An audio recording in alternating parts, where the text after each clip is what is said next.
Why your first $10,000 changes your life more than you think. Let me start with a scene that's probably way too familiar. It's 3 in the morning. You're lying in bed, staring at the ceiling. You're tired, the day was normal. Nothing bad actually happened. But you still can't sleep, and your brain starts doing that thing it always does. What if the car breaks down? What if your laptop dies? What if something happens at work? What if you suddenly need money? Right now. The worst part isn't even the scenarios themselves. It's the feeling underneath them. The feeling that you have no buffer, no margin for error. That one unexpected problem could knock everything over. And here's the thing.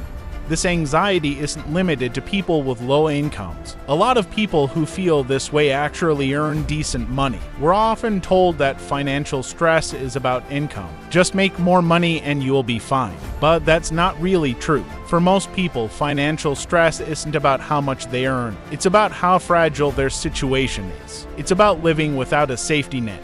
And that's where a very specific number comes in. Not a flashy number, not a bragging number, not something you post screenshots of online, but a number that quietly changes how life feels. That number is your first $10,000. Why not $1 million? Why not $100,000? Because before money gives you freedom, it gives you security, and $10,000 is right around the point where security becomes real. When you have no savings, you live in constant caution mode. Every decision runs through the same filter. What if this goes wrong? Changing jobs feels dangerous. Taking time off feels irresponsible. Spending money on learning feels risky. You don't choose the best option. You choose the option that's least likely to blow everything up. Even normal things, a doctor visit, a repair bill, a small emergency, feel like potential disasters. Now imagine a different situation. You have savings. You're not touching them every day. They're not for fun. They're just there. Then one day, the check engine light turns on.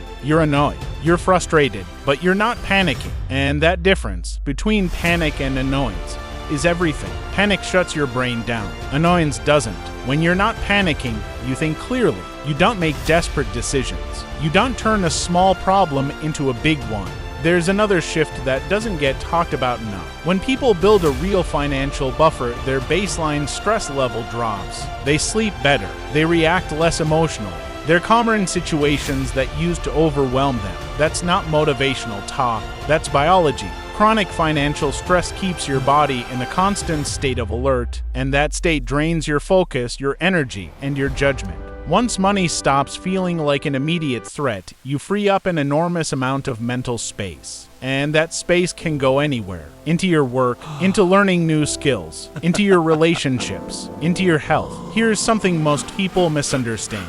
The value of that first $10,000 isn't in spending it. It's in knowing you could. Most people with an emergency fund rarely use it for emergencies, because just having it changes how they behave. They don't reach for credit cards immediately. They don't rush into bad solutions. They pause, they think, and that leads to another powerful effect. When you have no savings, it's very hard to say no. You accept bad job conditions. You agree to deals that don't feel right. You tolerate situations you shouldn't, not because you're weak, but because you don't have room to wait. When you have savings, you gain space. You can say no. You can walk away. You can take a breath. That changes your position in life more than almost anything else. A lot of people believe the key to financial success is earning more money. And yes, income matters. But there's a more fundamental skill. The ability to keep money. You can earn a lot and still feel constantly stressed, or you can earn a moderate amount and feel stable. The difference isn't income, it's how you handle what comes in. The path to your first $10,000 is usually the hardest part.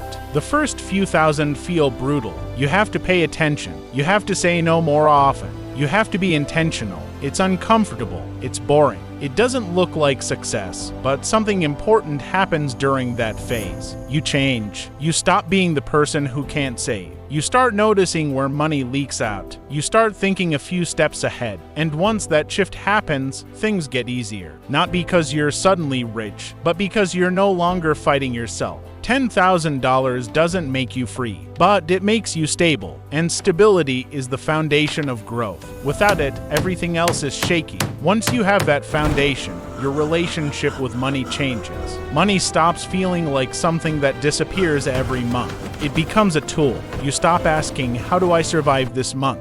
and start asking, "How do I improve my position over the next year?" That's when people start thinking about learning, about career moves, about long-term plans. Not because they became financial experts, but because they finally have the mental space to think long-term. Here's the paradox. Someone with savings is often closer to financial independence than someone with a high income and no buffer, because the most important habit isn't earning once. It's maintaining control over time. Your first $10,000 isn't the finish line. It's the moment you stop reacting and start directing. It's the point where life stops feeling like a series of emergencies. And the real transformation isn't the money itself. It's the person you become while building it. And once that shift happens, you don't really go back. If this helped you see money a little differently, subscribe. More videos like this are coming.